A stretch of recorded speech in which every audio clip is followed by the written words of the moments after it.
This is the story of a grand southern estate draped in Spanish moss, a place built on blood, betrayal, and whispered legends, where the past refuses to die and restless spirits still walk the halls.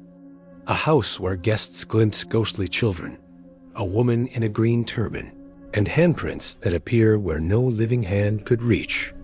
This is the Myrtles Plantation, and it still chills Louisiana to this day. The Myrtles Plantation is located in St. Francisville, Louisiana, just off Highway 61. It all began back in 1796, when William Winter, a wealthy planter from Virginia, set out to build his dream house. He hired New Orleans architect Charles C. Nuess to design for him a grand plantation house that would serve as a symbol of his wealth and status in the community. While he wanted it to look like your typical Greek Revival-style home, he also wanted it to be extra large. He felt that the proposed plans weren't large enough, so he had Nuess enlarge the rooms by 6 feet on each side. And that's why to this day, the Myrtles has 6-foot-thick walls. William lived in the house with his wife and 5 children until his death in 1834, at which point his son, Thomas, inherited the estate. Thomas ran the plantation until his death in 1866, at which point it was inherited by his son, Thomas Jefferson, nicknamed Clark. Clark sold most of the plantation lands to pay off debts and moved to New Orleans, leaving the house empty for the most part. He would only visit during hunting season. As the house sat empty most of the year, rumors began to spread about what went on while Clark wasn't there. Many claimed that he used the house as a front for voodoo rituals and other nefarious activities. In reality, the house remained empty. All of these rumors were nothing but gossip. In 1900, Clark died and left the house to his friend, Frederick Myrtle, who changed the name of the house to the Myrtles. Myrtle wanted to turn the house into a tourist attraction, and he invited author Kate Chopin to tour the grounds. Chopin, who was the first woman to write The Awakening, stayed at the house for 3 weeks and wrote about her experience in a letter to a friend. In her letter, she described the house as having a heavy funereal atmosphere. She also mentioned that she saw a number of strange things while staying at the house, including a woman in a green turban and a phantom ball. After Myrtle's death, the house was inherited by his niece, Helen Viola. Viola owned the house until 1977, when it was sold to another owner who opened it up as a bed and breakfast. Now we all know that the South is known for its ghost stories, and the owners of the Myrtles soon learned that there were many people who believed that the house was haunted. So they embraced it and decided to promote the ghost stories to bring in more business. But there's one particular ghost story that everyone seems to know about, and it all starts with a slave named Chloe. Back in 1834, the family was preparing for a party, and the master of the house, Thomas, ordered that a cake be baked for the event. Now word on the street was that Thomas had taken a mistress, and his wife was unhappy about it. And seeing that her husband had neglected her, she requested a special cake from the kitchen staff. The cake was to be laced with poison, enough to make her husband sick, but not enough to kill him. She then went on to tell the staff that whoever made the best cake would win a reward.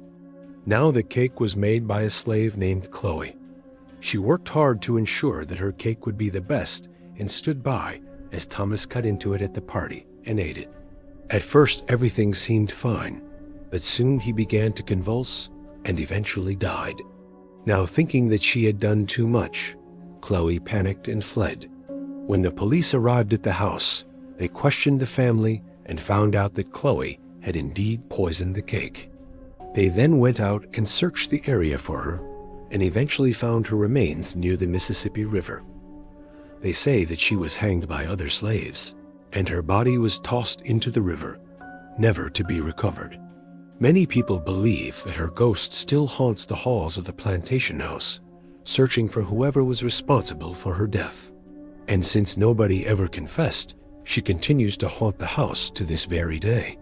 While it's a tragic story, Many historians question the authenticity of the tale. There is no evidence that any poisoning took place or that anyone was hanged by other slaves.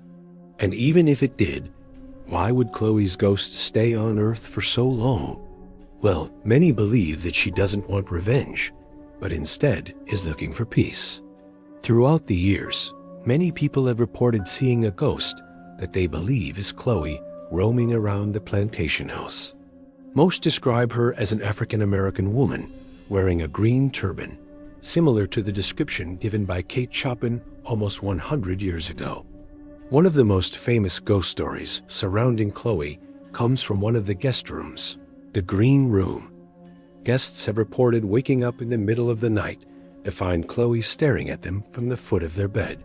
When they try to speak to her, though, she disappears. And when they look in the mirror, they can't see themselves. Instead, they see the reflection of Chloe, and she appears to be alone in the room with them. But Chloe isn't the only ghost that calls the Myrtles home. There are at least a dozen others, with the most commonly seen being the children. Throughout the years, guests and staff have reported hearing the sound of children laughing and playing. And sometimes they even see them running down the hallways or playing on the front porch.